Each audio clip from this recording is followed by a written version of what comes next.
means judging the people. Now, this is extremely important for what we're going to study in our lecture today. The name of the seventh church is Laodicea. It is a compound word in Greek which means judging the people. In other words, the seventh church is the period of the judgment of the church, which means that the church of Philadelphia must come immediately before the judgment. Are you following what I'm saying? If the seventh church is judging the people, that must mean that the church of Philadelphia, the previous church, exists immediately before the church which is judged, or the church whose name means judging the people. Now let's turn in our Bibles to the book of Revelation, chapter 3 and verse 7, where we find the message to the church of Philadelphia.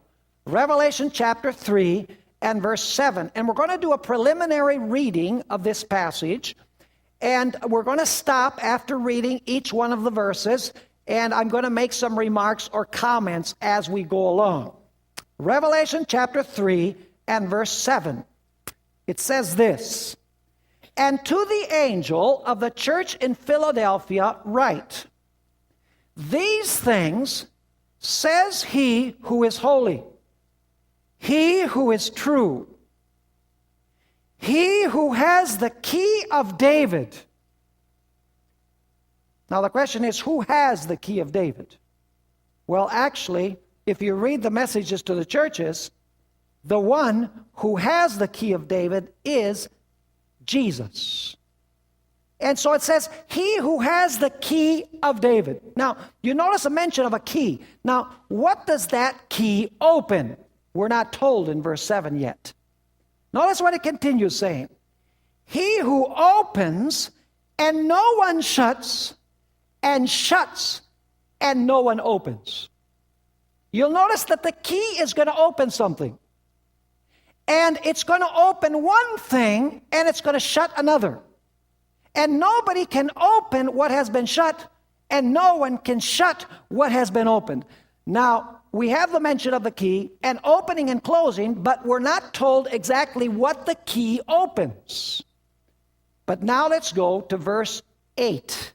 Verse 8. It says here, "I know your works. See, I have set before you a" what? "An open door." Oh, now we know what the key opens. The key opens a what? The key opens a door, according to this. So we know that a door is opened with the key. But the question is, to where does that door lead once the door is opened? That is not directly addressed here in Revelation chapter 3 and verse 8, but we're going to come to it later. So a door is opened with the key, but we're not told where that door leads to. Obviously, it leads into a building someplace. Now, notice once again, "I know your works," verse 8, I have set before you an open door, and no one can" what? "Can shut it. For you have a little strength, have kept my word, and have not denied my name." And then in verse 9, we have a very interesting expression. It says there, once again, it's still speaking in the context of the church of Philadelphia, "Indeed, I will make those of the synagogue of Satan." Now we need to ask the question, what is the synagogue of Satan?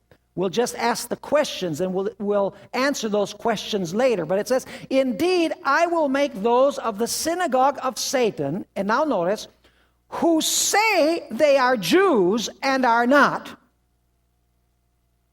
What does that mean? A counterfeit Jew. Well, we'll leave that question open for now too. "Indeed, I will make those of the synagogue of Satan who say they are Jews and are not, but lie. Indeed, I will make them come and worship before your feet, and to know that I have loved you." And so, reviewing what we have in the context of the church of Philadelphia, you have the key of David. The key of David opens a door. We're not told what is inside that door, but it opens a door. And when the door is opened, you have in the same context a mention of the synagogue of Satan, those who say that they are Jews and are not Jews. Now we're going to decipher all of this language in a few moments. In fact, let's speak first of all about the key of David. In order to understand the key of David in Revelation chapter 3, we must go back to the Old Testament source. This expression comes from Isaiah chapter 22 and verses 22 and 23. This is a messianic prophecy. It's a prophecy about something that the Messiah is going to do in the future from Isaiah's day. It says there in Isaiah chapter 22 and verses 22 and 23, and there's some details here that are not found in Revelation 3. It says, the key of the house of David. Who came from the house of David? Kings, right? And the key of the house of David, now notice this, I will lay on his shoulder. That is of critical importance. Where is the key? The key that opens the door? The key of David? It's on the Messiah's what? Shoulder, according to this. And now notice. So he, and by the way, this is Jesus, it's a messianic prophecy, so he shall open and no one shall shut. And he, once again, the Messiah, shall shut and no one shall open.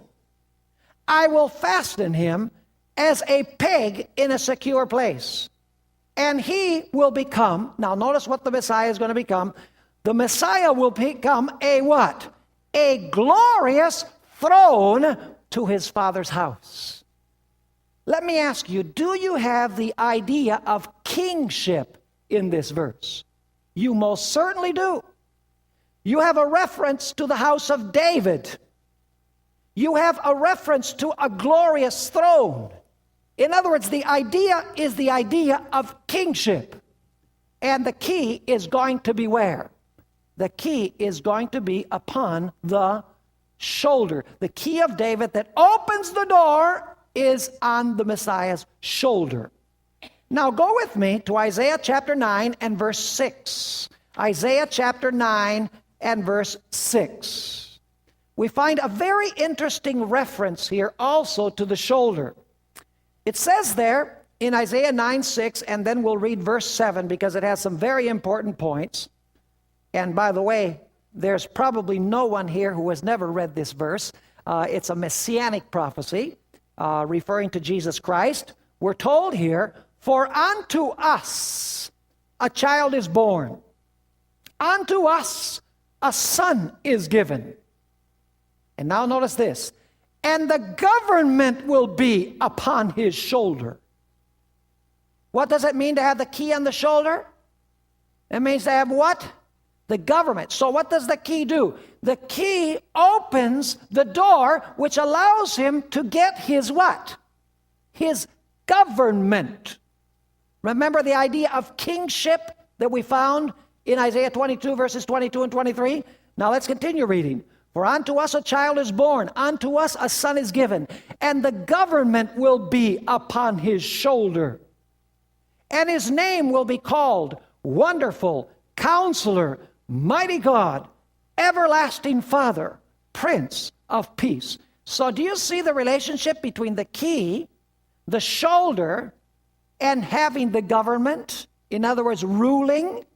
Now notice verse 7. Here is where it becomes even more interesting because there's another idea that comes in. It says here, speaking about the same individual, his government will increase. He will sit upon the what? The throne of David. What does the key allow him to do? It opens the door for him to do what? To sit upon what? To sit upon the throne of David to do what? To rule. Notice. It says once again, of the increase of his government and peace, there will be no end. Upon the throne of David, obviously as king, and over his what? Over his kingdom, To order it, now notice this, to order it and establish it with what?